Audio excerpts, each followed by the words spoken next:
Hey, tonight we're diving into the real Wild West. Not the Hollywood version with its heroic cowboys and dramatic showdowns, but the gritty, dangerous reality where survival was never guaranteed. You might think you're tough enough to handle it, but trust me, there's a reason they called it wild. If you're enjoying these stories, I'd really appreciate a quick like or even a subscribe. It helps more than you know. I'm always curious where you all are listening from, so drop a comment with your location and what time it is there. Love seeing our little global community connect through these stories.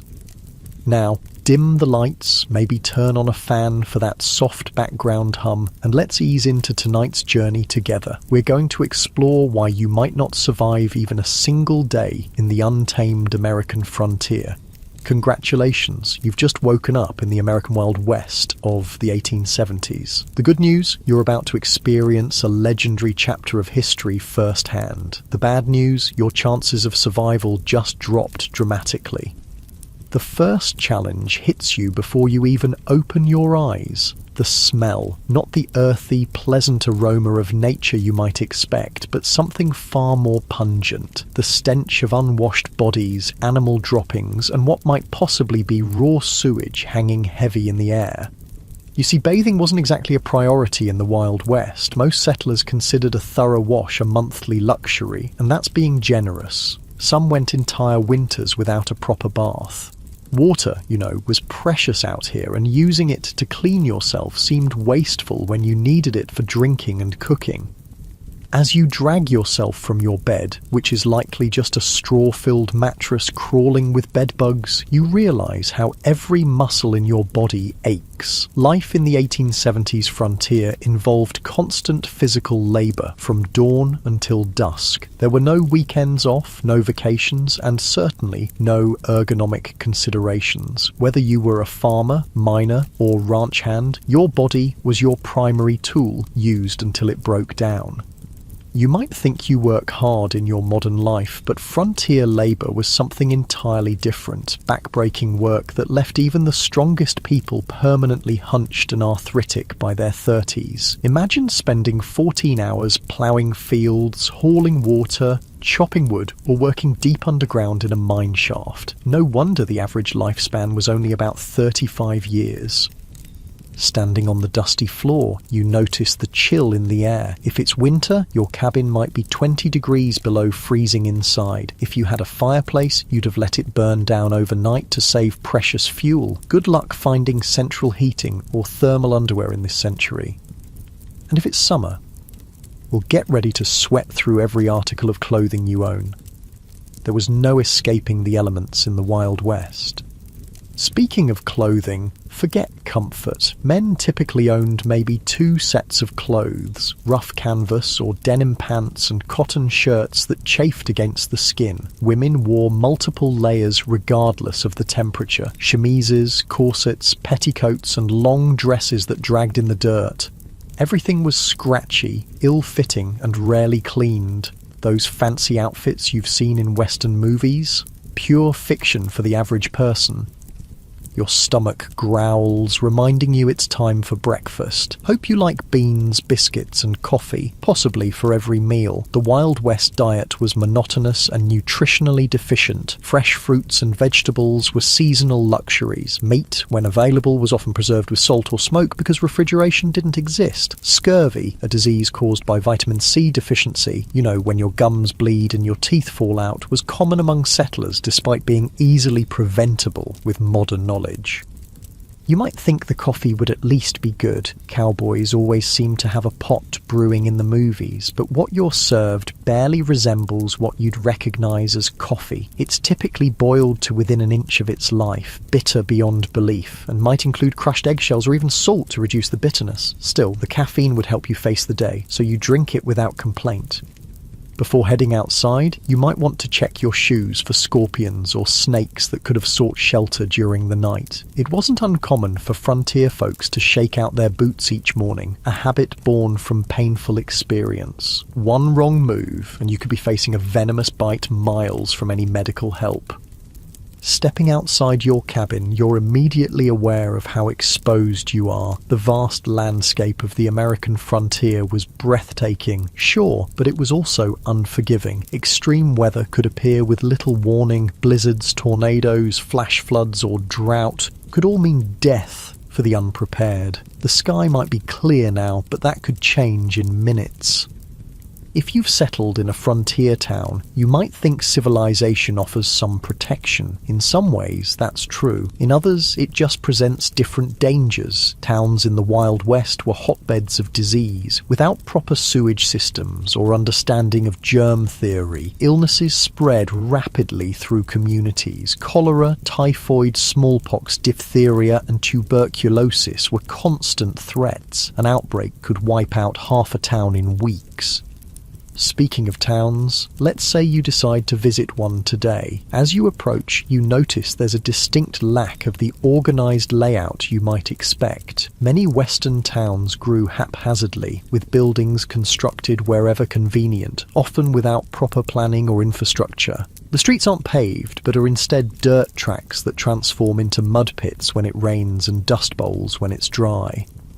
The smell hits you again, stronger now. Horse manure is everywhere because horses are the main transportation. There are no street cleaners or sanitation departments. In some towns, the accumulated waste could be knee-deep in heavily trafficked areas. Flies swarm around you and you realise why disease spreads so easily here. As you walk down the main street, you pass the saloon, likely one of the busiest establishments in town. Contrary to Hollywood depictions, saloons weren't glamorous places with swinging doors and piano players. Most were crude, one-room affairs with rough plank bars and basic furniture. The liquor served wasn't fine whiskey aged in oak barrels, but raw alcohol often mixed with tobacco juice, pepper, turpentine, or even gunpowder to give it extra kick. A single drink could blind you if you were unlucky. The saloon represents another deadly aspect of frontier life: violence. These establishments were frequently sites of deadly confrontations, not because of formal duels or showdowns, but because of drunken arguments that escalated quickly in a heavily armed society. The romanticized gunfights of Western movies were rare. Most violence was impulsive, messy, and over trivial matters. Speaking of being armed, you'll notice almost everyone carries a weapon of some kind, but not for the reasons you might think. While personal protection was certainly a factor, weapons were primarily tools for hunting, protection from wildlife, and sometimes for signaling. The constant threat from bears, wolves, cougars, and venomous snakes made going unarmed foolish, especially when travelling between settlements. You might be surprised to learn that many frontier towns actually had strict gun control laws. Places like Dodge City, Kansas, and Tombstone, Arizona, required visitors to surrender their firearms when entering town limits. The famous gunfight at the OK Corral actually started because the Clanton gang refused to comply with Tombstone's weapons ordinance. Despite what you've seen in movies, quick-draw duels in the middle of the street were exceedingly rare. Most shootings were ambushes or happened during robberies. The skilled gunslinger facing off against an opponent at high noon is largely a Hollywood invention. Real frontier violence was typically sudden, chaotic, and lacked any sense of honor or fairness. As you continue your walk, you pass the local doctor's office. Medical care in the 1870s frontier would horrify you. Most doctors had little or no formal training. Surgical procedures were performed without anesthesia beyond whiskey or morphine, and sterilization was virtually unknown. Something as simple as an infected cut could lead to amputation or death. Common treatments included bloodletting, mercury compounds, arsenic, and other toxic substances that often did more harm than good. Women in childbirth faced mortality rates as high as 1 in 4 in remote areas. Dentistry involved extraction without anesthesia, using crude tools. Most people suffered from painful dental issues for years before finally losing their teeth. If you were injured or fell ill on the frontier, your survival often depended more on luck than medical intervention. Even minor injuries could become life-threatening due to infection. Broken bones might never heal properly, leaving frontier folk with chronic pain and disability. The famous phrase, "only the strong survive," had literal meaning in the Wild West.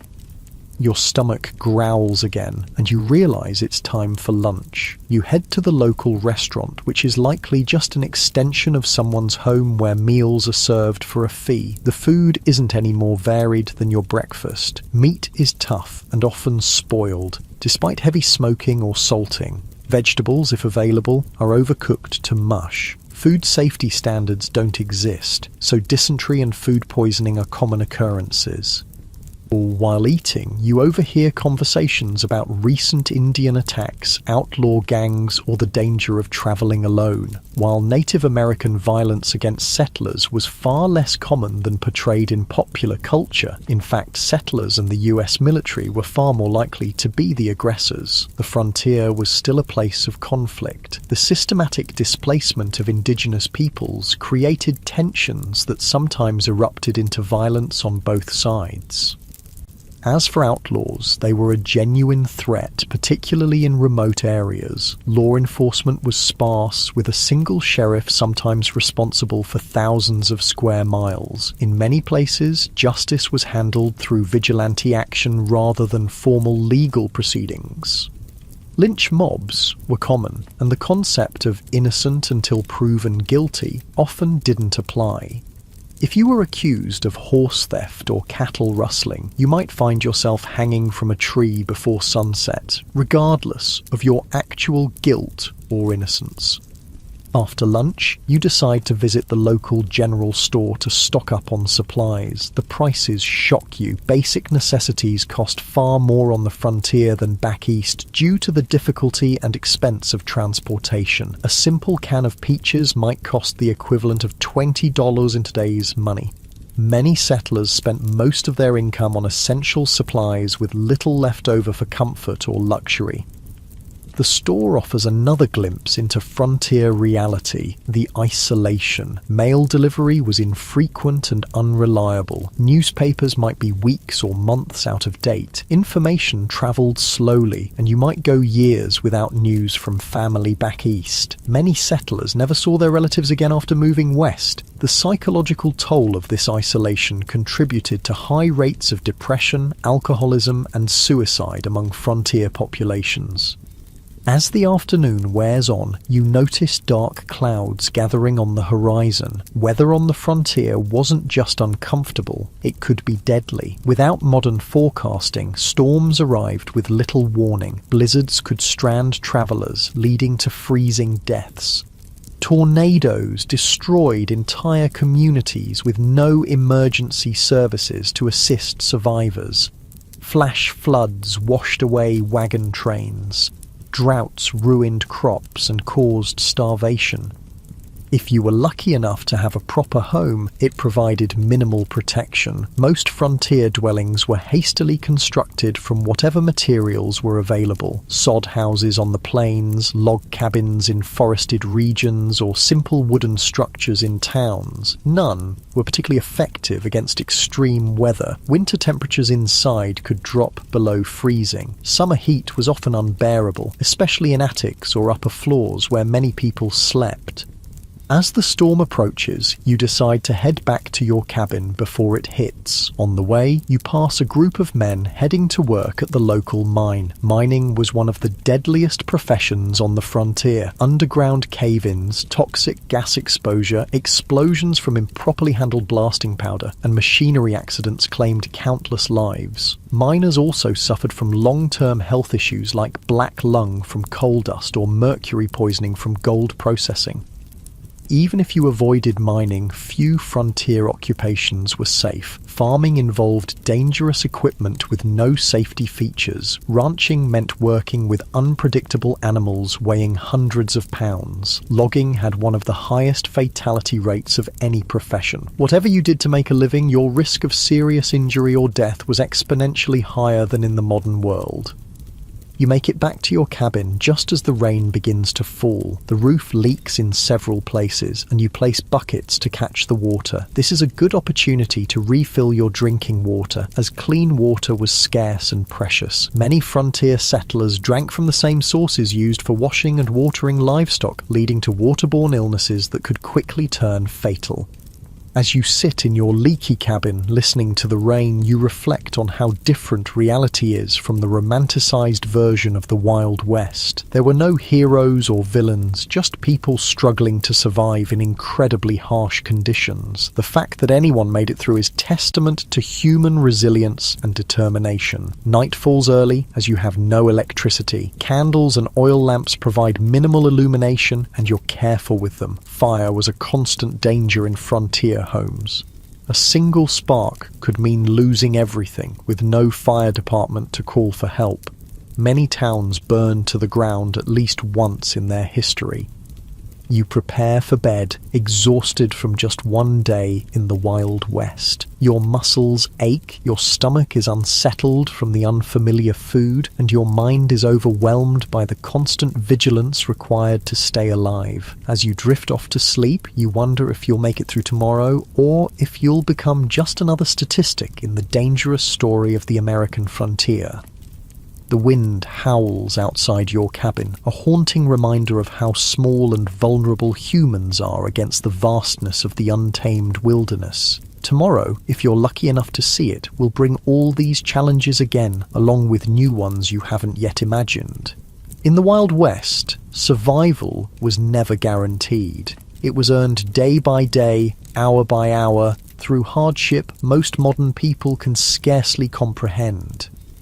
The morning light filters through the cracks in your cabin walls, waking you from a restless sleep. Your body aches from the hard mattress, but there's no time to linger. The Wild West waits for no one. As you rise, you remember yesterday's harsh introduction to frontier life and wonder what new challenges today will bring. Let's say you decide to leave town today to travel across the frontier. Whether you're heading to another settlement, joining a wagon train west, or simply exploring, travel in the 1870s was an entirely different experience than what you're used to. The good news is that by this time, the Transcontinental Railroad had been completed, connecting the east and west coasts of America. The bad news? Unless you were relatively wealthy or traveling between major cities, you probably couldn't afford to use it. Most frontier folks traveled by horse, wagon, or simply on foot. If you owned a horse, consider yourself fortunate. Horses were expensive to buy and maintain, putting them out of reach for many settlers. A good horse might cost the equivalent of several months' wages. Then you needed saddles, bridles, feed, and veterinary care, though veterinary care often meant shooting the animal if it broke a leg or developed certain illnesses.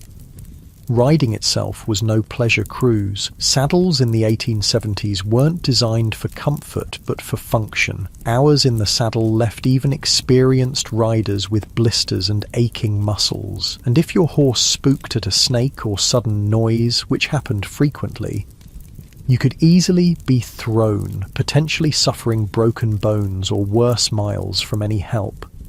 If you couldn't afford a horse, you might travel by wagon. Forget the romantic image of pioneers cheerfully rolling across pristine prairies. Wagon travel was brutally uncomfortable. The vehicles had no suspension system beyond the slight give in wooden wheels, meaning you felt every rock, rut, and hole in the trail. The constant jarring caused wagon sickness, similar to seasickness, leaving travelers nauseous and miserable. Roads, if they existed at all, were typically just dirt tracks carved by previous travellers. After rain, they became muddy quagmires where wagons could sink axle deep. During dry periods, the dust was so thick you could barely breathe or see. Wagons frequently broke down, with wheels cracking or axles snapping miles from the nearest settlement. Let's say you've decided to journey all the way to California or Oregon. You've joined a wagon train heading west on the famous Oregon Trail. This 2,000-mile journey was one of the most perilous undertakings of the 19th century. Of the approximately 400,000 people who attempted it between the 1840s and 1860s, an estimated 1 in 10 didn't survive. The Oregon Trail was sometimes called the nation's longest graveyard. Some historians estimate that an average of 10-15 people died for every mile of the trail. Think about that. A grave every 350 feet or so for 2,000 miles. The trail was lined with makeshift crosses and stone markers, many without names, as families were forced to bury loved ones and continue their journey. Disease was the #1 killer on the Oregon Trail. Cholera, a bacterial infection spread through contaminated water, was particularly devastating. This horrible illness, caused severe diarrhea and vomiting, draining the body of fluids so quickly that a person could be healthy at breakfast and dead by dinner. There was no effective treatment available. Wagon trains would sometimes lose dozens of people in a single cholera outbreak. Other diseases like dysentery, typhoid, and mountain fever claimed countless lives. Children were especially vulnerable, with many families losing multiple children during the journey. Medical care was rudimentary at best, often consisting of folk remedies that did little to help and sometimes made conditions worse. Crossing rivers presented another deadly challenge. Wagons weren't designed to float, but pioneers had to cross numerous rivers on their journey west. Some had ferries or fords, but many required the wagon to be floated across like a makeshift boat. Wagons frequently capsized in these crossings, drowning people and livestock and destroying precious supplies. The Platte, Columbia, and Snake rivers claimed hundreds of lives during the migration period. Contrary to popular belief, attacks by Native Americans were relatively rare. Most tribes were actually helpful to migrants, offering supplies, guidance, and assistance with river crossings. The majority of violent deaths on the trail came from accidents, being crushed by wagon wheels, drowning, or being kicked by draft animals. Firearms accidents were shockingly common, as most travelers were inexperienced with weapons but carried them for hunting and protection. The psychological toll of the journey was immense. Families buried children, parents, and spouses along the way, then had to continue travelling immediately. There was no time for extended grief on the trail. Each day's delay meant less chance of crossing the mountains before winter snows made passes impassable. The constant stress, grief, and physical hardship led many travellers to mental breakdown. Suicide was not uncommon among trail migrants. If you somehow survived the journey to California or Oregon, your challenges weren't over. Many arrived at their destination having spent all their money and resources on the journey itself. Families often arrived destitute, malnourished, and ill, only to find that the promised land had its own harsh realities. But let's say you've decided not to travel that far. Perhaps you're heading to a nearby town or settlement instead. Even short journeys in the Wild West presented significant dangers. Travelers might encounter outlaws who saw lone riders or small groups as easy targets. While the frequency of stagecoach robberies was exaggerated in later fiction, they did occur regularly enough to be a legitimate concern. The natural environment posed constant threats to travellers. Flash floods could wash out trails or trap unwary travellers. Summer heat in desert regions could kill through dehydration and heat stroke. Winter blizzards routinely trapped travellers, sometimes leading to freezing deaths or desperate situations like the infamous Donner Party, where survivors resorted to cannibalism to stay alive. Navigation itself was challenging in an era before detailed maps. Travellers relied on vague directions, landmarks that could change or be misidentified, and the experience of guides who sometimes proved unreliable. Getting lost in the wilderness could be a death sentence, especially if your supplies ran low. As you travel today, you notice another aspect of frontier life that movies rarely depict accurately: the stunning diversity of people. The Wild West wasn't populated solely by white cowboys and settlers. It was a meeting ground of cultures from around the world. Chinese immigrants worked as railroad builders, miners, and merchants. Mexican families had been living in the Southwest long before it became US territory. Black cowboys made up as much as 25% of the workforce on some ranches. European immigrants from Germany, Ireland, Italy, and Scandinavia brought their cultures and traditions. And of course, dozens of distinct Native American nations had called these lands home for thousands of years before others arrived. This diversity, however, didn't mean equality or harmony. Racial violence was a common feature of frontier life. Chinese railroad workers faced brutal discrimination and were often forced to take the most dangerous jobs for lower pay than white workers. Mexican landowners frequently saw their property seized through legal manipulation or outright theft after the Mexican-American War.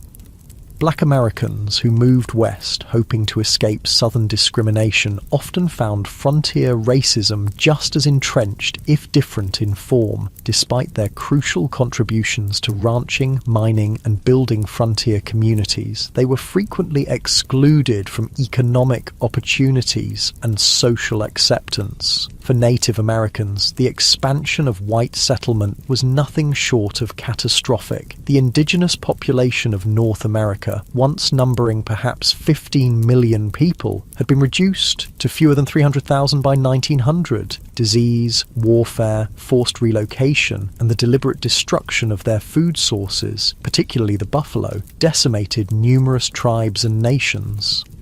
US government policies systematically pushed Native Americans from their traditional lands onto reservations, often in areas with poor soil and few resources. Treaties were regularly broken when valuable resources were discovered on reservation lands. Native children were taken from their families and placed in boarding schools designed to erase their cultural identity, operating under the philosophy of "kill the Indian, save the man." The romanticized cowboys versus Indians narratives of later films grossly misrepresented the complex interactions between settlers and indigenous peoples. Many native nations initially tried to accommodate newcomers and adapt to changing circumstances. Violence typically erupted after repeated treaty violations, encroachment on tribal lands, or deliberate provocations. As you continue your journey, you ponder another group whose experience differed markedly from Hollywood depictions: women on the frontier. Far from the helpless damsels or schoolmarms of Western movies, frontier women performed incredibly demanding physical labour while navigating restrictive social expectations. On homesteads and farms, women not only handled traditional domestic duties like cooking, cleaning, childcare, and making clothing, but also worked in the fields, tended livestock, and defended the home when necessary. Their workday typically started before dawn and ended well after dark, with few, if any, days of rest.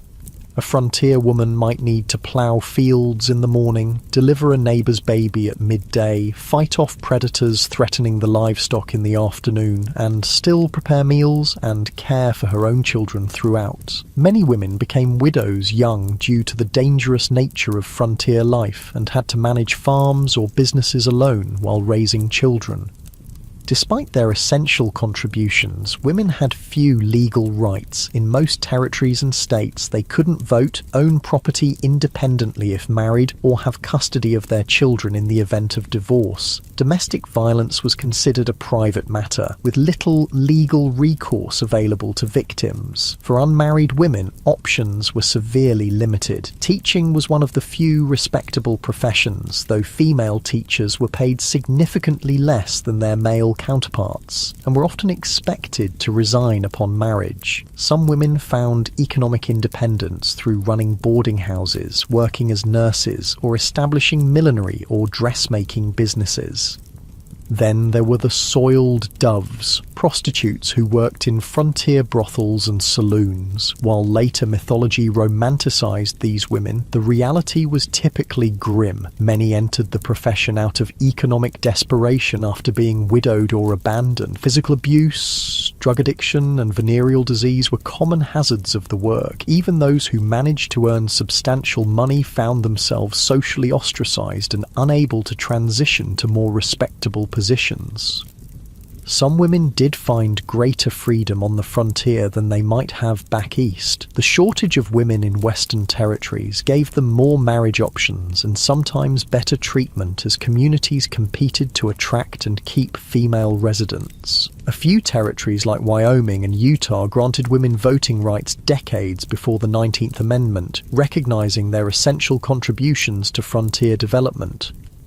As the day wears on and you continue travelling, you might wonder about law enforcement in this supposedly lawless land. The reality was complex and varied widely by location. Major cities and towns typically had some form of organised law enforcement, but vast rural areas had minimal if any official protection. County sheriffs were elected officials responsible for maintaining order across sometimes enormous territories. A single sheriff might be the only law enforcement for thousands of square miles, making regular patrols impossible. They relied heavily on deputizing ordinary citizens during emergencies, creating posses to pursue criminals or respond to violence. Town marshals handled law enforcement within town limits, sometimes with a few deputies in larger settlements. These positions were often dangerous and poorly paid, attracting a mix of dedicated public servants and those who enjoyed the power the badge provided. Some famous lawmen, like Wyatt Earp, moved between legitimate law enforcement and more questionable enterprises throughout their careers. Federal marshals had jurisdiction throughout territories and states but were few in number. They typically focused on major crimes like counterfeiting, mail robbery, or offences involving multiple jurisdictions. The legendary U.S. Marshals of Western movies, single-handedly bringing law to lawless towns, were largely fictional creations. In many remote areas, justice was handled through informal community action rather than official legal processes. Vigilante groups formed to address perceived threats when formal law enforcement was absent or ineffective. Sometimes these groups maintained basic order, but they could easily become vehicles for prejudice, personal vendettas, or mob violence.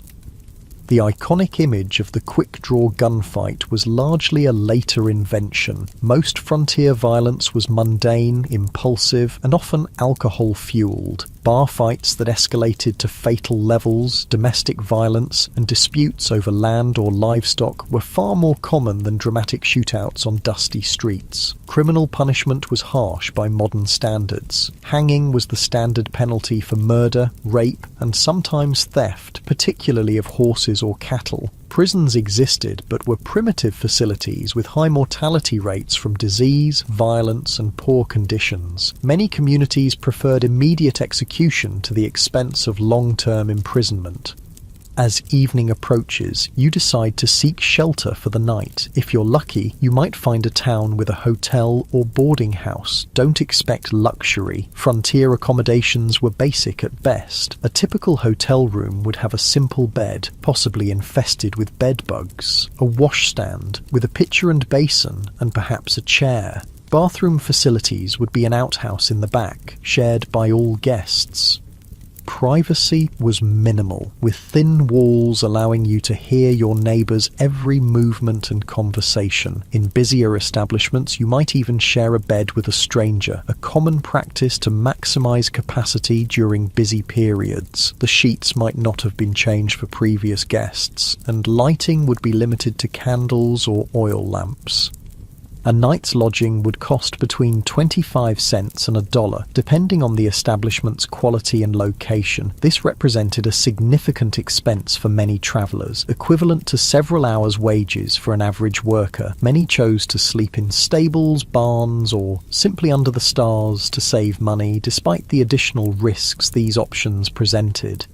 If you were travelling through more remote areas, you'd likely camp for the night. This meant building a fire, assuming you could find enough fuel, preparing a meal from your limited supplies, and sleeping on the ground with minimal protection from the elements or wildlife. Indigenous peoples, experienced travellers, and military scouts had sophisticated techniques for safe camping, but the average settler often made dangerous mistakes. Proper fire management was literally a matter of life and death. A fire built too large could spark a prairie or forest fire that could consume thousands of acres in hours. One built too small might not provide enough warmth during cold nights, leading to hypothermia. Campfire cooking required skills most modern people lack, often resulting in meals that were simultaneously burnt and raw. As night falls fully and you prepare to sleep, the sounds of the frontier darkness surround you. Coyotes howl in the distance, unfamiliar birds call, the wind whispers through grass or trees. For people accustomed to modern light and noise pollution, the profound darkness and strange sounds of wilderness nights often triggered intense anxiety. Many travellers slept poorly on the frontier, not just because of physical discomfort, but from fear of the unknown dangers that might lurk in the darkness. Native attacks, though rare, often occurred at dawn when sleepers were at their most vulnerable. Predators like wolves, bears, and mountain lions might investigate camps looking for food. Venomous snakes and scorpions sought warm places to rest, sometimes including a sleeper's bedroll. Even if no actual threats materialized, the psychological stress of constant vigilance took its toll. Frontier diaries frequently mention exhaustion not just from physical labor, but from the mental strain of perpetual alertness. Modern people, accustomed to locks, alarms, and the security of dense population, would find the vulnerability of frontier sleeping arrangements profoundly disturbing. As you drift towards sleep, you reflect on the day's journey. Travel in the Wild West bears almost no resemblance to its sanitized, romanticized portrayal in later entertainment. It was grueling, dangerous, and uncomfortable beyond what most modern people could endure. And the skills required from navigation without maps to making emergency repairs to handling firearms safely took years to develop, and mistakes were often fatal. The darkness deepens and the sounds of night creatures grow louder. Tomorrow will bring new challenges if you survive the night. Perhaps you'll reach your destination, or perhaps you'll become just another unmarked grave along the trail. One more statistic in the perilous story of westward expansion. The Wild West forgave no weakness and offered no second chances. Every day survived was a victory against overwhelming odds. The new day dawns on the frontier, and you've somehow survived the night, a victory in itself in the Wild West. As you rub the sleep from your eyes and stretch your aching muscles, you contemplate what direction your frontier experience might take today. Perhaps you'll try your luck in one of the booming mining towns where fortunes are supposedly made overnight.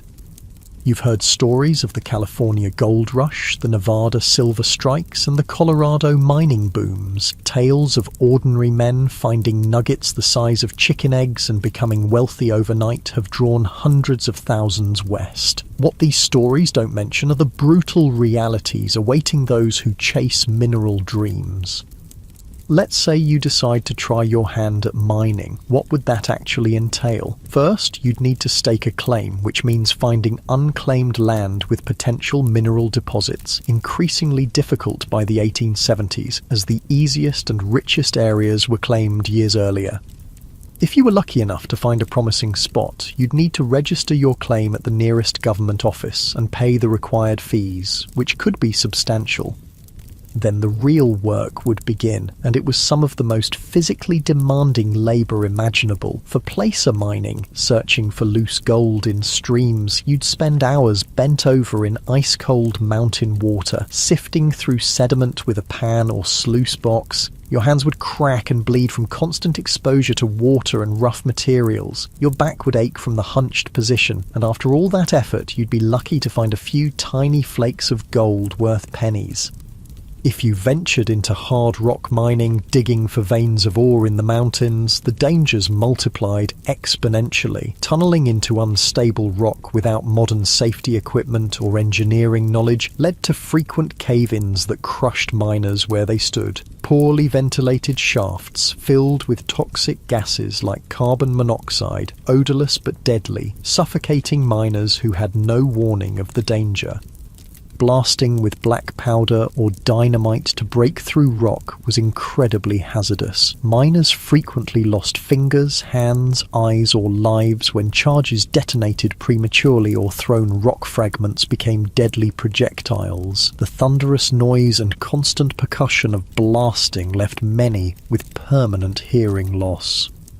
Even if you avoided immediate catastrophes, the long-term health effects were devastating. Miners constantly inhaled fine rock dust, leading to silicosis, a painful lung disease that slowly suffocated its victims. Mercury used in gold processing caused neurological damage, tremors, and mental deterioration. Those working in copper or lead mines absorbed toxic metals that accumulated in their bodies, causing chronic illness and early death. The mining industry of the 1870s had virtually no safety regulations or oversight. Mine owners prioritized profit over worker welfare, and injuries were considered an expected part of the job. Medical care for injured miners was minimal and often ineffective. A serious injury typically meant the end of a miner's career and livelihood, with no disability support or workers' compensation available. For all these risks and hardships, what was the likely reward? Despite the mythology of the lucky prospector, the vast majority of miners barely earned subsistence wages. By the 1870s, most worked for large mining companies rather than independently, earning $2 to $3 for a grueling 10 to 12-hour day. Studies suggest that storekeepers, saloon owners, and prostitutes consistently made more money than the miners whose dreams sustained frontier mining towns. Speaking of mining towns, they were notoriously rough places. Imagine a community composed primarily of young, single men engaged in dangerous work with few women, families, or civilizing institutions. Alcohol consumption was astronomical. The average mining camp resident consumed several times more alcohol than the typical American today. Violence was commonplace, with fights, stabbings, and shootings occurring regularly. Sanitation in mining camps was typically abysmal. With minimal planning or infrastructure, human waste and garbage accumulated in streets and waterways. Typhoid, cholera, and dysentery spread rapidly in these conditions. During warm months, the stench could be overwhelming, and swarms of flies spread disease from waste to food. If you managed to find valuable ore, you faced the challenge of converting it to cash. Banking in the Wild West was primitive and often predatory. Many mining towns had no banks at all, forcing miners to carry gold dust or ore, making them targets for theft. Some saloons and general stores offered to buy gold, but frequently at rates far below actual value, taking advantage of miners' limited options. Where banks did exist, they operated with minimal regulation or oversight. Bank failures were common, often wiping out customers' life savings without warning or recourse. Many bankers were little more than confidence men who established storefronts, collected deposits, and disappeared overnight with all the funds. Without federally backed currency, paper money was issued by individual banks, and its value fluctuated wildly depending on the bank's reputation. Counterfeit bills circulated widely, and even experienced merchants could be fooled by well-made fakes. The safest form of money was gold or silver coin, but carrying it made one a target for robbery. Perhaps, after considering the dangers and disappointments of mining, you decide to try your hand at ranching instead. The cattle industry was booming in the 1870s, with demand for beef in eastern cities creating opportunities on the frontier. Surely this would be a healthier, more profitable venture. Ranching did indeed avoid some of the worst health hazards of mining, but it introduced its own unique dangers and hardships. Starting a ranch required significant capital. Land, livestock, equipment and buildings all represented major investments. Many aspiring ranchers went deeply into debt purchasing these necessities, betting their future on favourable weather and market conditions. Nature often had other plans. Droughts could wither grazing lands and dry up crucial water sources, forcing ranchers to either watch their cattle starve or sell at devastating losses. Harsh winters could kill entire herds, as happened in the infamous Great Die-Up of 1886 to 1887, when up to 90% of cattle on northern ranges froze or starved to death during unusually severe weather. Disease could sweep through herds, wiping out a rancher's investment overnight. Texas fever, anthrax, and other infectious diseases had no effective treatments in the 1870s. Predators like wolves and cougars took a constant toll on livestock, particularly vulnerable calves. Poisonous plants, quicksand, and injuries further reduced herds. The iconic cattle drives, moving herds hundreds of miles to railroad shipping points, were not romantic adventures, but grueling, dangerous undertakings. Cowboys, not the glamorous figures of later films, but typically young, poorly paid labourers, worked 20-hour days during drives, catching brief naps in the saddle as they moved thousands of animals across difficult terrain. These drives faced constant threats. River crossings could turn deadly in minutes if animals panicked, creating deadly pile-ups that drowned cattle and cowboys alike. Stampedes, which could be triggered by something as simple as a lightning strike or a snapping twig, turned thousands of 1,500-pound animals into an unstoppable destructive force. Cowboys caught in stampedes were often trampled to death. The cowboy's life was far from the freedom portrayed in Western mythology. They typically earned about $30 per month for exhausting, dangerous work. Most were very young men, often teenagers, from poor backgrounds with few other options. A significant percentage were black, Mexican, or mixed-race individuals facing discrimination that limited their opportunities elsewhere. Their diet on the trail consisted mainly of beans, salt pork, and biscuits, with minimal fresh food. Medical care was limited to whatever the trail cook might know about folk remedies. Injuries, common in such dangerous work, often went untreated until they became life-threatening. Many cowboys died young from injuries, exposure, or violence. Perhaps ranching doesn't appeal after all. What about farming? Surely growing food, the most fundamental of human activities, would offer a more stable and less dangerous way of life on the frontier. The Homestead Act of 1862 had opened vast areas of the West to settlement, offering 160 acres free to anyone who would live on and improve the land for 5 years. This seemed like an incredible opportunity, a chance for people with little money to become landowners and build independent livelihoods. The reality proved far more challenging than the promise. First, 160 acres might sound substantial, but in the arid regions that comprised much of the available land, it was often insufficient to support a family. Traditional eastern farming methods failed in these environments, where rainfall was a fraction of what pioneers were accustomed to. Many settlers had no knowledge of dry farming techniques needed for success in these regions.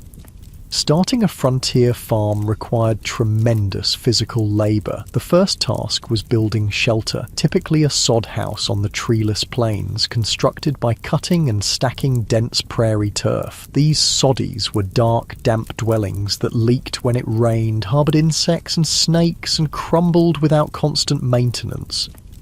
Then came the back-breaking work of breaking the land for planting. prairie sod, held together by dense grass roots that had developed over centuries, was extraordinarily difficult to plough with the equipment available to most settlers. It could take a year or more just to prepare a few acres for planting. The work was so physically demanding that it permanently damaged many farmers' bodies. Once crops were planted, farmers faced threats from every direction. Drought could wither plants before harvest. Torrential rains could wash away seedlings or flood fields. Early frost could kill crops just before harvest. Grasshoppers descended in biblical swarms, consuming everything green in their path and sometimes even eating the handles of tools left in fields. Disease affected frontier farmers as it did everyone else, but with particularly devastating consequences. With no hired help and little community support, a family's illness during crucial planting or harvesting periods could mean the difference between survival and starvation. Women often continued working the fields while heavily pregnant or just days after giving birth, risking their health because the work simply couldn't wait. Farm accidents were common and often fatal. Homemade tools broke and caused injuries. Animals panicked and trampled their handlers. Even successful harvests could turn deadly. Numerous farmers died when they fell into grain storage bins and suffocated in the loose grain, or when poorly constructed storage buildings collapsed under the weight of their contents. The isolation of frontier farms took a heavy psychological toll. Neighbours might be miles away, visited only occasionally. Women in particular suffered from this isolation, some going months without speaking to anyone outside their immediate family. Depression, anxiety, and what was then called prairie madness affected many settlers, sometimes leading to abandonment of homesteads or suicide. For those who persevered through these challenges and actually produced crops, economic obstacles remained. Transportation to markets was difficult and expensive. Without refrigeration, perishable products had to be sold quickly or preserved. Large agricultural corporations and railroad companies used their influence to keep crop prices low and transportation costs high, squeezing independent farmers from both directions. By the 1870s, another option was emerging on the frontier, working for wages in the growing towns and industries. Perhaps this offered a safer, more stable path than the high-risk ventures of mining, ranching, or farming. Wage labour did avoid some of the worst physical dangers and financial risks of independent enterprises, but introduced its own hardships. Industrial safety standards were virtually non-existent. Workers in frontier factories, mills, and workshops suffered horrific injuries from unguarded machinery. Construction workers built increasingly tall structures without harnesses or safety equipment, leading to frequent fatal falls. Railroad work was particularly dangerous. Track layers worked with minimal equipment under brutal conditions, suffering high rates of injury and death from accidents, heat stroke, and exhaustion. Chinese workers, who built much of the transcontinental railroad, were often assigned the most dangerous tasks, such as handling unstable explosives to blast through mountain passes. Working hours were long by modern standards, typically 10-12 hours per day, 6 days per week. Pay was low, with most workers barely earning subsistence wages. Child labour was common, with children as young as 8 or 9 working alongside adults in many industries, often suffering higher injury rates due to their size and inexperience. Workers had essentially no legal protections. Employers could fire people without cause, reduce wages arbitrarily, or withhold pay entirely. Those who complained or attempted to organise for better conditions faced blacklisting, being marked as troublemakers who no other employer in the region would hire. Company towns, settlements where a single employer owned all housing and businesses, were common in mining and lumber regions. Workers in these communities paid inflated prices at company stores, lived in company housing, and sometimes were paid in scrip, company currency, rather than legal tender. This created a form of debt bondage where workers could never save enough to escape the system. Whether you mined, ranched, farmed, or worked for wages, frontier life shaped your experiences in ways modern people would find disorienting. Perhaps most striking was the relationship with time, not the carefully measured minutes and hours of our digital age, but a more fluid reality, governed by daylight, seasons, and natural rhythms. Without electric lighting, most people woke at dawn and slept shortly after sunset, their active hours expanding and contracting with the seasons. Work wasn't measured in 8-hour shifts, but by tasks that needed completion: fields ploughed, cattle moved, ore extracted. During harvest or roundup, people might work from first light until well after dark for weeks without a break. During winter, many rural workers had periods of relative inactivity when fields lay dormant or cattle needed minimal tending. The concept of punctuality, so central to modern life, had limited relevance on the frontier. With few clocks and limited need for precise timing in most activities, people operated on approximate schedules. Stagecoaches and later trains introduced more precise timetables to the West. But outside these specific contexts, morning or after dinner were sufficiently specific time designations for most purposes.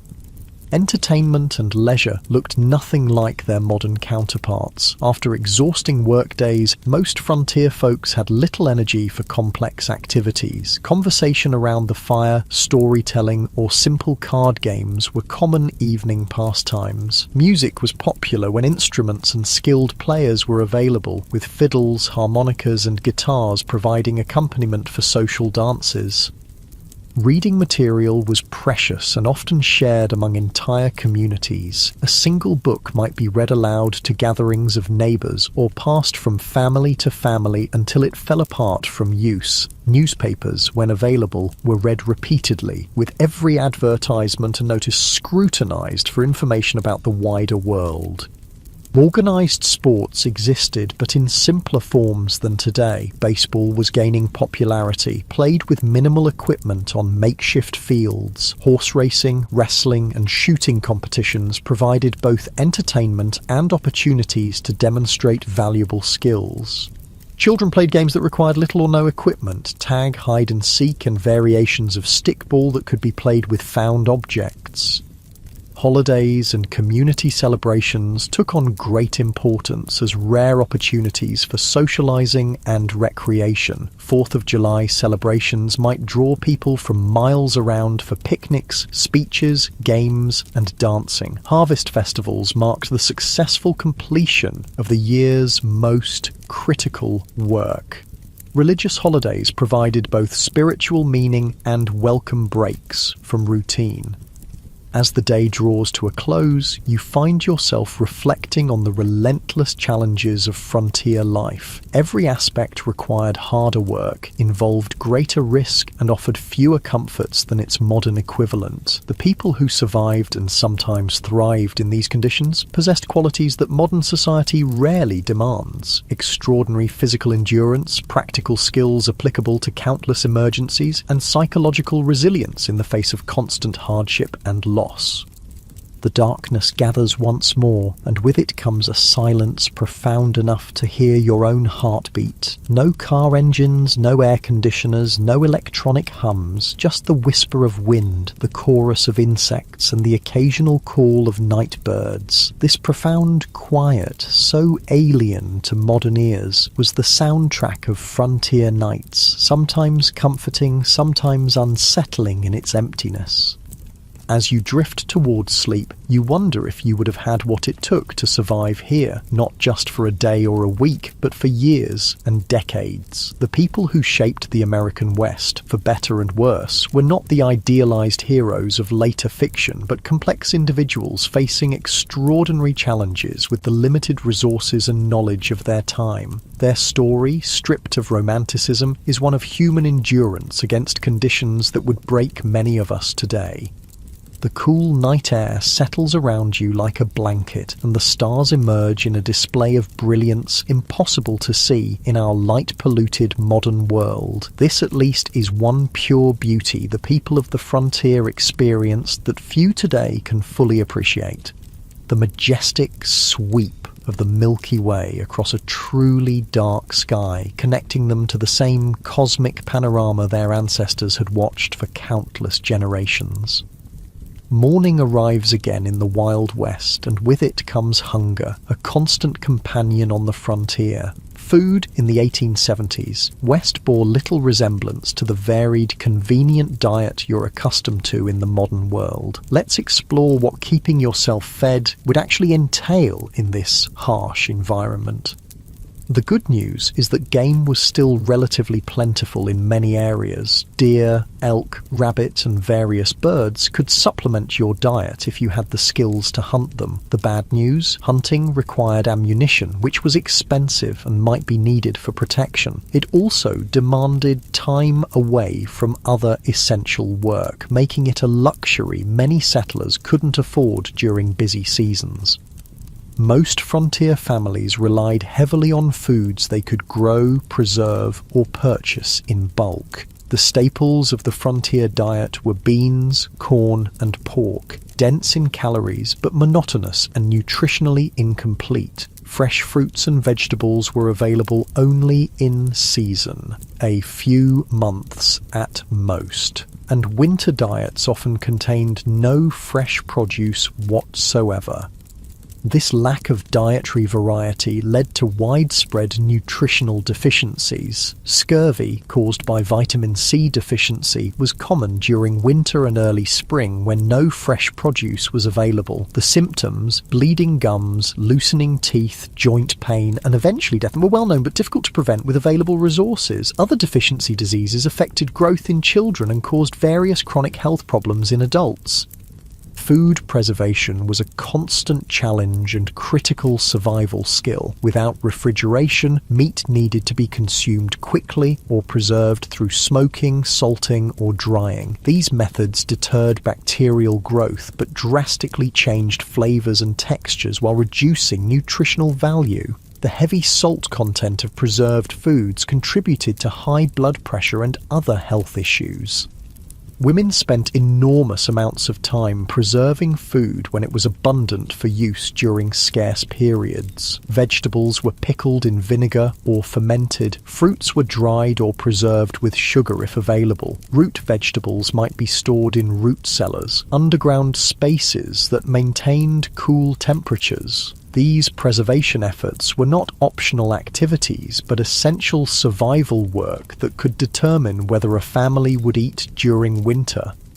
Food storage presented its own problems. Properly prepared preserved foods could last months or even years, but improper techniques led to spoilage and potentially deadly food poisoning. Additionally, stored food attracted pests. Rats, mice, and insects consumed portions of most stored food supplies, and their droppings contaminated what remained. Most frontier families simply accepted a certain amount of insect parts and rodent droppings in their flour, beans, and other staples as unavoidable.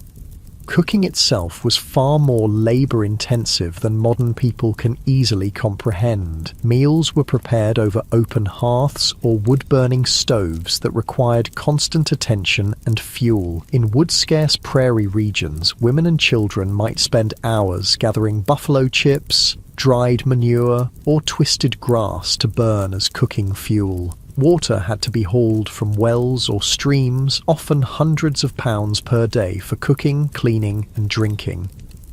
Even with these efforts, meals lacked the variety and flavor profiles modern people expect. Spices were expensive luxuries, used sparingly, if at all. Sugar and coffee were treasured items, often hoarded for special occasions. Fresh milk was available only if a family kept a cow, and for only part of the year when the cow was producing. Most frontier children grew up with simple, repetitive diets that would horrify modern nutritionists.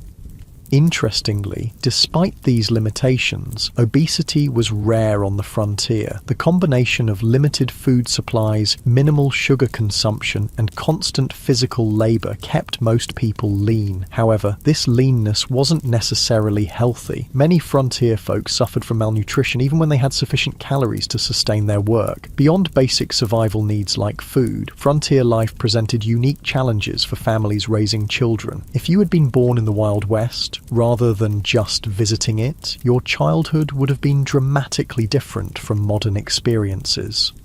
Childhood itself was conceived differently in the 19th century. Children as young as 6 or 7 were expected to contribute meaningful work to family survival, not as educational chores, but as essential economic contributions. Young children minded livestock, gathered eggs, picked vegetables, watched younger siblings, and helped with countless other tasks that freed adults for heavier work. By age 10 or 12, most frontier children worked alongside adults at nearly adult capacity. Boys followed fathers into fields, barns, or workshops, learning skills through direct participation rather than formal instruction. Girls worked with mothers, learning the complex domestic skills necessary for frontier homemaking. Not simple housekeeping, but the production of essential goods like clothing, preserved food, candles, and soap. This early adulthood extended to other areas of life. Children were not sheltered from the harsh realities around them. They witnessed births, deaths, slaughtering of animals, and the sometimes violent conflicts of frontier communities. They were expected to understand and adapt to these realities, rather than being protected from them. Education, as modern people understand it, was limited and inconsistent on the frontier. In established towns, schools might operate for a few months each year, typically during winter when agricultural work was minimal. One teacher, often barely educated themselves, might be responsible for students ranging from 5 to 17 years old, all studying in a single room. Physical conditions in these schools were challenging. Buildings were poorly insulated, leading to freezing conditions in winter and stifling heat in warmer months. Supplies were minimal, perhaps a few shared textbooks, slates for writing that had to be constantly erased and reused, and minimal paper that was treated as a precious resource. Corporal punishment was the standard disciplinary approach, with whippings or beatings administered for infractions as minor as whispering or failing to memorize assigned material. In more remote areas, formal schooling might not exist at all. Some families conducted home education using whatever books were available, but many frontier children received only the most basic literacy and calculation skills, if that. Their education focused instead on practical knowledge, how to predict weather, track animals, prepare soil for planting, treat common injuries, and perform the countless other tasks essential for survival. Child mortality remained devastatingly high throughout the frontier period. Approximately 1 in 4 children died before reaching adulthood, with the highest risk in the first 5 years of life. Diseases that modern medicine easily prevents or treats, measles, diphtheria, scarlet fever, whooping cough, routinely killed or permanently disabled young children. Accidents claimed many more, as child safety was a foreign concept in an era where survival demanded risk-taking. The psychological impact of this mortality on both children and parents is difficult for modern people to comprehend. Most children grew up watching siblings die. Parents expected to lose children and often gave the same name to a subsequent child if an older sibling died young. A practice that seems strange today, but reflected the different relationship with mortality in an era when death was an everyday presence. Perhaps nothing illustrates the gulf between frontier and modern life more clearly than approaches to health and medicine. If you became ill or injured in the 1870s West, your experience would bear almost no resemblance to modern healthcare. The first difference would be the absence of professional medical care in most situations. Doctors were scarce, with many communities having none at all. Those who did practice on the frontier often had minimal training, perhaps a brief apprenticeship or a few months at a medical college. Their knowledge reflected medical science of the era, which still relied heavily on theories like humoral balance that had more in common with medieval medicine than modern practice. Without access to professional care, most health issues were addressed through home remedies and folk medicine. Every community had people, usually women, known for their healing skills, drawing on traditions brought from various cultures. Some of these treatments, particularly herbal remedies, had genuine medicinal properties, but many were ineffective or actively harmful. Common medical treatments of the era included bloodletting, which weakened already ill patients, purgatives that caused severe diarrhea, supposedly to expel bad humours, and poultices of various substances applied to wounds, some of which introduced infection rather than preventing it. Laudanum, a tincture of opium, was widely used for pain, leading to addiction in many cases. Mercury compounds were prescribed for numerous conditions despite their toxicity. Even when treatments had some validity, impure medications caused problems. Without pharmaceutical regulations or standardization, commercially sold medicines varied wildly in potency and often contained dangerous contaminants. Many patent medicines marketed as cure-alls contained primarily alcohol, providing temporary relief through intoxication rather than addressing underlying conditions. Surgery in frontier conditions was particularly horrific. Without effective anesthesia, beyond alcohol, whiskey, or opium, patients endured excruciating pain during procedures. Sterilization was unknown or inconsistently practiced, leading to rampant post-surgical infections. Amputation was the standard treatment for serious limb injuries, performed with saws and knives that might be wiped clean but never properly sterilized. Childbirth represented perhaps the starkest contrast between frontier and modern medical experiences. Women typically gave birth at home, attended by a midwife if one was available, or female relatives if not. Without prenatal care, many complications weren't identified until labour was underway. Breech births, hemorrhage, and other emergencies that modern medicine handles routinely often resulted in the death of mother, child, or both. Maternal mortality rates on the frontier were approximately 1 death per 100 births, more than 100 times higher than in developed countries today. Many women approached each pregnancy knowing it might be their last experience in life. Men's diaries and letters from the period frequently mention the heartbreaking reality of raising children alone after losing wives in childbirth.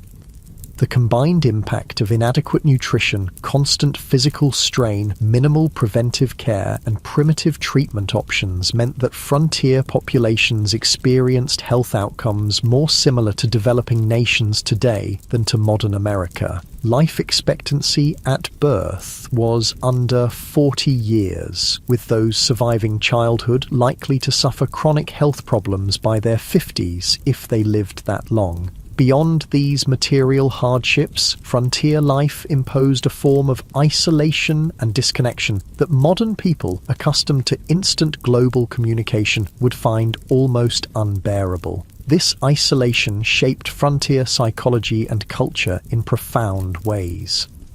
Communication with distant family or friends occurred at the speed of physical transportation. Letters took weeks or months to reach recipients, if they arrived at all. News travelled slowly and unreliably, often distorted through retelling. Major events might not become known in remote areas until months after they occurred. This information vacuum contributed to a highly localised worldview where distant events seemed abstract and irrelevant compared to immediate community concerns.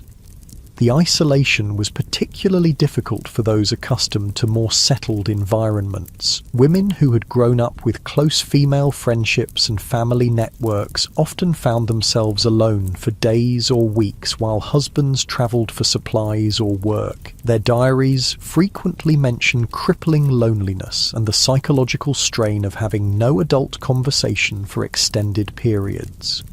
This isolation sometimes led to what contemporary accounts called prairie madness, severe depression, anxiety, and occasionally psychosis triggered by the combination of isolation, constant work, and environmental hardships. Some affected individuals became violent toward family members or committed suicide. Others simply abandoned their homesteads and returned east, unable to endure the psychological pressure of frontier life. Even in established communities, social connections were limited by practical constraints. Visiting neighbours might require travelling several miles each way, a significant undertaking when time was precious and transportation limited to walking or horseback. Formal social gatherings were infrequent, typically centred around church services, seasonal celebrations, or community work events like barn raisings or harvest festivals. Churches played a crucial role in frontier communities beyond their spiritual function. They served as social hubs, educational centres, and mutual aid societies. Even those with limited religious conviction often participated in church activities for the community connection they provided. Religious leaders, ministers, priests, or lay preachers frequently took on roles far beyond religious guidance, serving as teachers, dispute mediators, and community organisers. The establishment of community institutions marked important milestones in frontier development. Building a school, church, or meeting hall represented a commitment to permanent settlement rather than temporary exploitation. These institutions helped transform mining camps or trading posts into towns with collective identities and shared futures. The creation of local governments, rudimentary as they often were, similarly marked transitions from frontier chaos to established community. Frontier communities also developed distinctive forms of mutual aid and collective action necessary for survival in harsh conditions. Barn raisings and house raisings allowed families to complete large construction projects impossible for individual households. Harvest teams moved from farm to farm, ensuring crops were gathered before weather could destroy them. Spontaneous search parties formed when children went missing. These cooperative traditions reflected the practical reality that no individual or family could survive the frontier entirely through self-reliance. This community interdependence existed alongside the individualism that later became mythologized in frontier narratives. Both elements were necessary responses to frontier conditions: self-reliance for daily survival, community cooperation for challenges beyond individual capacity. The tension between these values shaped frontier culture and continues to influence American attitudes toward government, community, and individual responsibility. As another day in the Wild West draws to a close, you find yourself contemplating the mental and emotional resilience required to endure such conditions year after year. The people who populated the American frontier weren't superhuman. They suffered, struggled, and sometimes broke under the relentless pressure of their environment. But many adapted and persevered, developing skills and perspectives that allowed them to find meaning and even joy amid hardship. The darkness settles around you once more, bringing with it the profound silence of the pre-industrial night. The day's experiences have given you a glimpse into a world both familiar and utterly alien, a world where survival required constant vigilance, where comfort was rare and luxury almost non-existent, where death was an everyday companion rather than a distant stranger.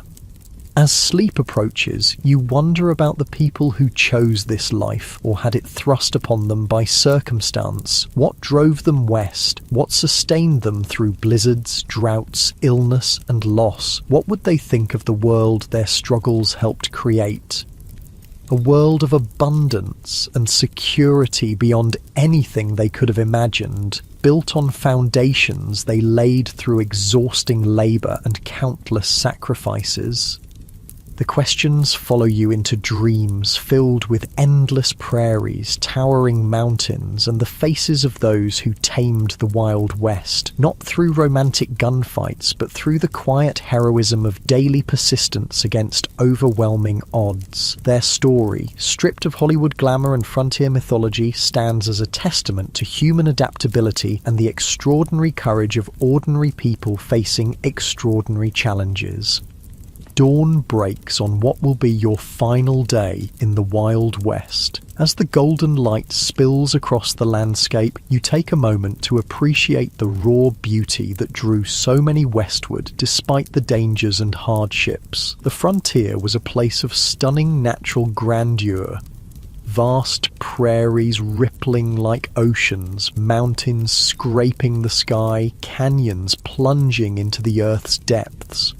This beauty, at least, wasn't a Hollywood invention. But even this relationship with the natural world differed profoundly from modern environmental perspectives. The frontier mentality viewed nature primarily as a resource to be conquered and exploited rather than preserved or protected. Timber was cut without consideration for regeneration. Game was hunted to the edge of extinction in many regions. Streams were diverted, polluted, or destroyed for mining operations with no thought for downstream consequences. The near extinction of the American bison, buffalo, stands as perhaps the starkest example of this exploitative approach. In the 1700s, an estimated 30–60 million bison roamed North America. By 1884, fewer than 1,000 remained. This devastation wasn't simply the result of hunting for food or hides, though that played a part. It was also deliberate policy, encouraged by the US government as a way to deprive Plains Indian tribes of their primary resource, forcing them onto reservations. General Philip Sheridan, a key military leader in the Plains Indian Wars, reportedly stated, "Let them kill, skin, and sell until the buffalo is exterminated. It is the only way to bring lasting peace and allow civilization to advance." Whether or not he actually spoke these exact words, they accurately reflect government policy of the era. The destruction of the buffalo herds was environmental warfare designed to break indigenous resistance by eliminating their way of life. For Native American nations across the West, the expansion of white settlement represented an apocalypse, not just physical displacement, but the collapse of economic systems, spiritual practices, and cultural identities tied to specific landscapes and resources. While early interactions sometimes involved trade and cooperation, by the 1870s most indigenous groups faced stark choices: confinement on reservations, continued resistance against overwhelming odds, or cultural assimilation. The reservation system itself represented a form of cultural genocide. Native children were forcibly removed from families and sent to boarding schools designed to kill the Indian and save the man, as Captain Richard H. Pratt, founder of the Carlisle Indian Industrial School, infamously stated. These children had their hair cut short, were forbidden from speaking their languages, practicing their religions, or maintaining their cultural identities. The intergenerational trauma from these policies continues to affect Native communities today. Armed resistance against American expansion almost invariably ended in defeat, though some groups maintained independence longer than others. The Battle of the Little Bighorn in 1876, where combined Lakota, Northern Cheyenne, and Arapaho forces defeated Lieutenant Colonel George Armstrong Custer's 7th Cavalry, represented one of the last major indigenous victories. The subsequent military campaigns against these tribes were marked by increasing brutality, including attacks on villages and the killing of women and children. The tragedy of this cultural collision was heightened by the fact that many native nations had sophisticated agricultural systems, complex governance structures, and rich cultural traditions that could have offered valuable knowledge to European settlers. The different approaches to land use and ownership created fundamental misunderstandings. Many native groups couldn't conceive of owning land any more than one could own the air or stars, making treaty negotiations over territory fundamentally problematic from the start. These cultural conflicts extended beyond native white relations. The West was extraordinarily diverse, with communities from around the world bringing different languages, religions, customs, and approaches to frontier life. This diversity was both a strength, introducing varied skills and perspectives, and a source of tension in communities struggling with scarce resources and limited infrastructure. Chinese immigrants, who played crucial roles in building the transcontinental railroad and developing mining operations, faced particularly severe discrimination. The Chinese Exclusion Act of 1882, the first major American law restricting immigration based on nationality, grew from anti-Chinese sentiment that had festered for decades in Western territories. Chinese miners were frequently driven from productive claims through violence or unjust application of foreign miners' taxes. Chinese communities in frontier towns often faced riots and mass expulsions when economic conditions deteriorated.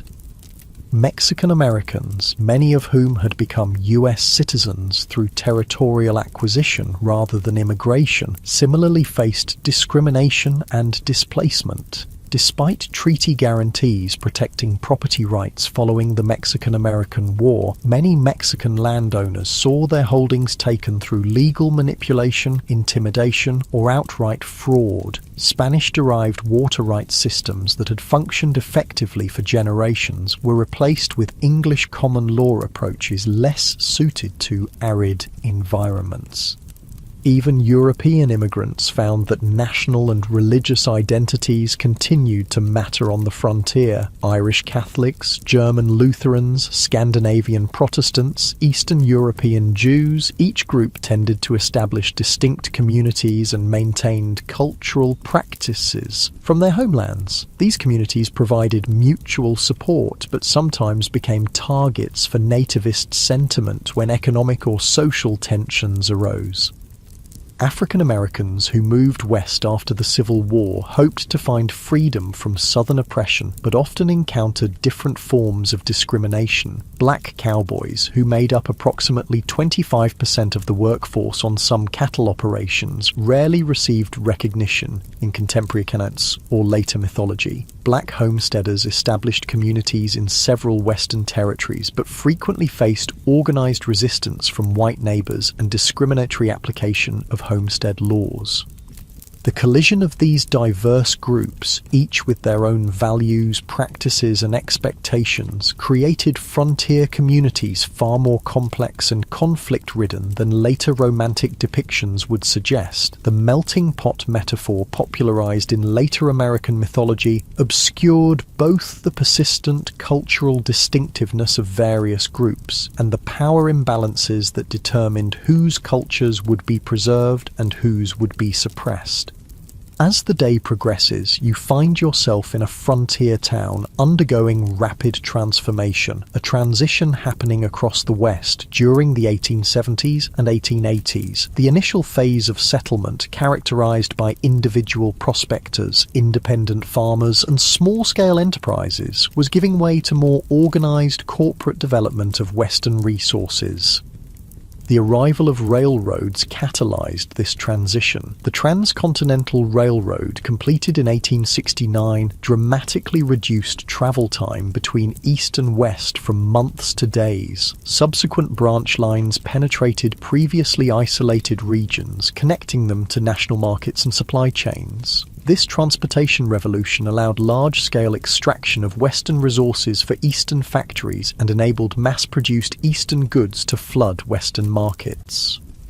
These economic connections accelerated the integration of Western regions into national systems, but often disadvantaged small producers. independent miners couldn't compete with large mining corporations that brought industrial methods and capital investment. Family farms struggled against agricultural enterprises operating on vast acreage. Small ranchers found themselves squeezed by cattle companies with investor backing and political connections. Corporate interests increasingly dominated political as well as economic structures. Railroad companies, mining conglomerates, timber interests, and large landholders exercised enormous influence over territorial and early state governments. Water rights, mineral claims, grazing access, and timber concessions were allocated through processes that typically favoured those with financial and political power rather than small operators or community interests. This transition from frontier to integrated region wasn't simply economic but cultural. The rough-edged mining camp or cattle town gradually acquired institutions that signalled permanence and connection to wider society. Banks, schools, churches, newspapers, theatres and fraternal organisations. Streets were surveyed and sometimes paved. Wooden structures were replaced with brick and stone buildings. Local governments enacted ordinances regulating behaviour that had previously gone ungoverned. For many who had been attracted to the frontier precisely because of its freedom from Eastern constraints, these changes represented unwelcome domestication of the wild spaces they had sought. Some continually moved westward ahead of advancing civilization, seeking new frontiers. Others struggled to adapt to increasing regulation, competition, and social expectations. The mythological end of the frontier, declared in the 1890 census, represented real psychological and cultural challenges for those whose identities were tied to frontier conditions. Part of this transformation involved the taming, or at least management, of frontier violence. The iconic gunfighters and outlaws who would later dominate Western mythology operated in a specific historical window when formal law enforcement was establishing itself against pre-existing systems of personal and community violence. By the 1880s and 1890s, professional police forces and court systems had replaced vigilante justice in most established communities, though remote areas still saw occasional eruptions of frontier-style conflict resolution. The legendary figures who captured public imagination, Wild Bill Hickok, Wyatt Earp, Billy the Kid, Jesse James, operated in this transitional period, often moving back and forth between legal and illegal activities as circumstances changed. Their later mythologization obscured the complex, often morally ambiguous reality of their lives. Hickok, far from the perfect marksman of legend, shot bystanders in at least 2 gunfights. Earp worked variously as a lawman, gambler, brothel keeper and vigilante across his career. The Robin Hood image attached to Jesse James ignored his Confederate guerrilla background and the innocent victims of his robberies. As evening approaches on your final day in the Wild West, you find yourself contemplating the gap between frontier reality and the mythology that would later emerge from it. Why did Americans, and eventually the world, become so fascinated with a romanticized version of this brutal period? What needs did these myths serve, and what truths did they obscure?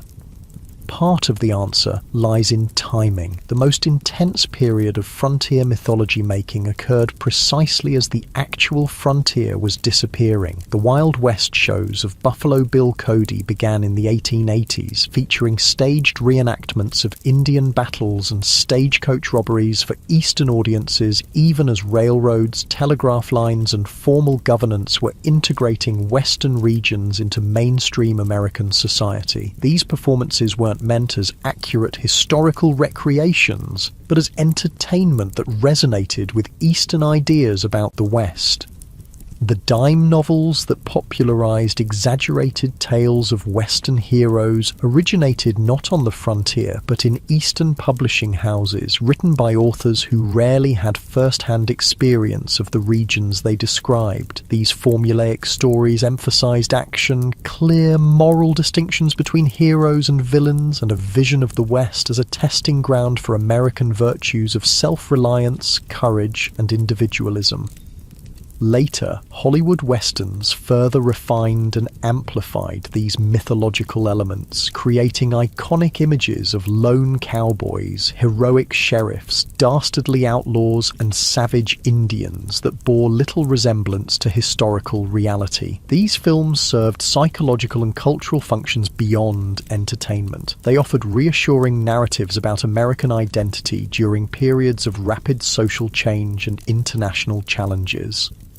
The mythology suggested that American character had been forged in frontier conditions, producing exceptional qualities that distinguished the nation from older societies. It implied that American expansion across the continent had been not just inevitable, but morally justified, a triumph of civilization over wilderness and progress over primitive cultures. It presented simplified moral frameworks where good invariably triumphed over evil through righteous violence, justifying America's growing military and economic power on the world stage.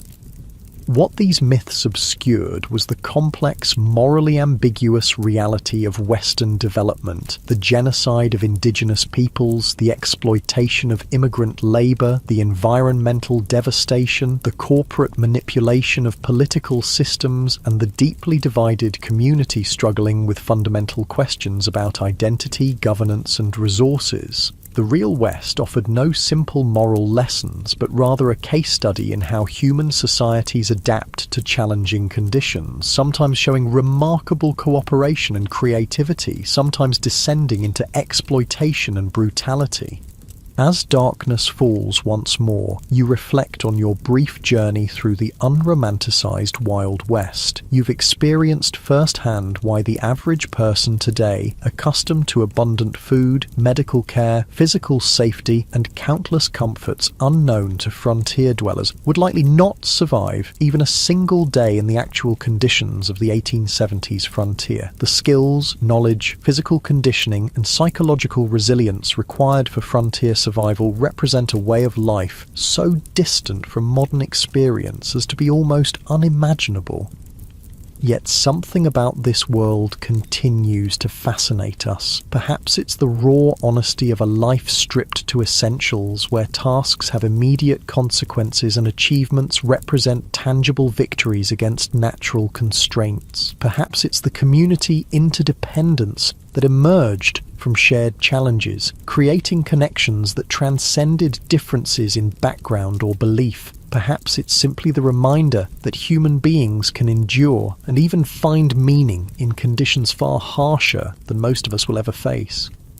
The legacy of the American frontier extends beyond mythology into the actual structures and systems that shape modern American life. Property laws, water rights frameworks, federal-state relationships, approaches to natural resources, and countless other aspects of American governance emerged from frontier-era compromises and conflicts. The diversity of Western communities, despite efforts at forced assimilation, contributed to the multicultural reality of modern America. Even the continuing tensions between individual rights and collective welfare, local control and national standards, exploitation and conservation have roots in frontier-era debates. For indigenous peoples, the frontier era represents not a glorious chapter in national expansion, but the devastation of ancient lifeways and the beginning of a long struggle for cultural survival and sovereignty that continues today. Their perspective reminds us that the simple triumphalist narrative of Western settlement ignores the complex civilizations that already existed and the incalculable knowledge lost through their disruption. The most accurate understanding of the frontier requires holding multiple perspectives simultaneously, acknowledging both the courage of those who built new communities in challenging conditions and the devastation experienced by those displaced by this expansion. As you drift towards sleep on your final night in the Wild West, the sounds of this earlier America surround you, the whisper of wind through prairie grass, the distant howl of coyotes, perhaps the faint piano notes from a saloon down the street. These sensory experiences, at least, connected all who lived through this era, regardless of background or circumstance. The vast skies, extreme weather, imposing landscapes, and profound silences shaped everyone who encountered them, creating a shared relationship with the environment even amid cultural conflicts.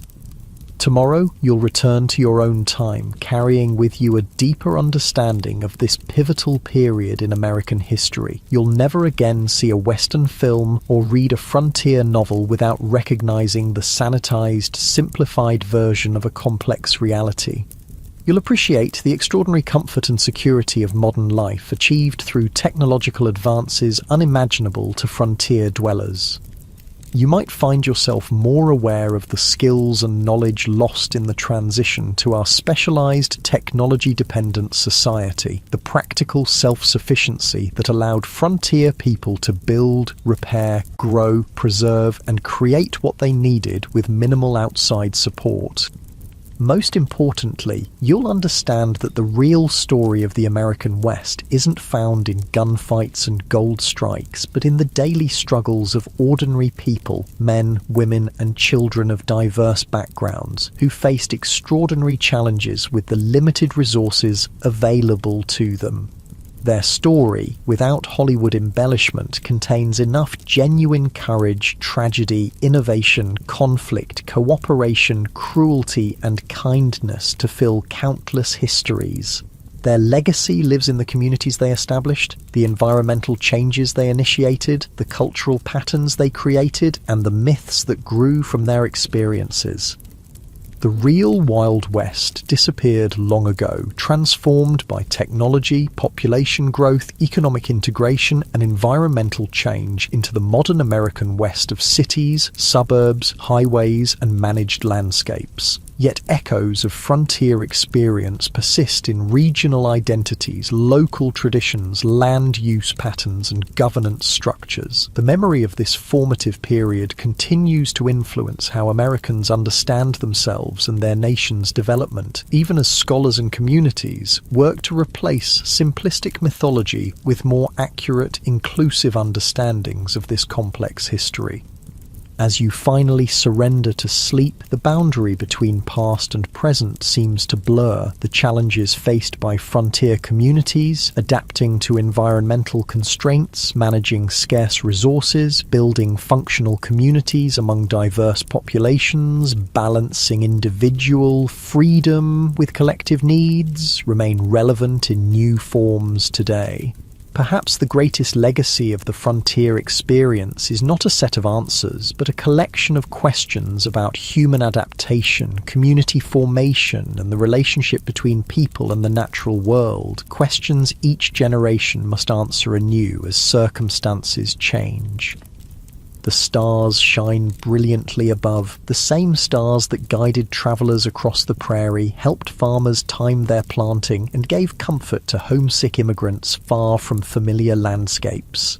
In this moment of connection across time, you feel a fleeting kinship with those who looked upon these same constellations a century and a half ago, wondering what tomorrow would bring in a world where survival was never guaranteed, but life, in all its harshness and beauty, was experienced with an intensity seldom matched in our more comfortable era.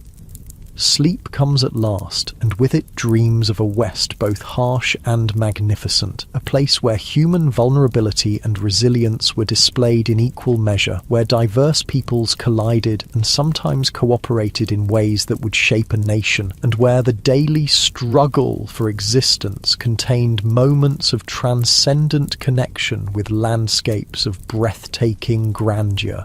The real Wild West, stripped of romantic illusion, offers a window into human experience at its most elemental, challenging, frightening, and occasionally sublime.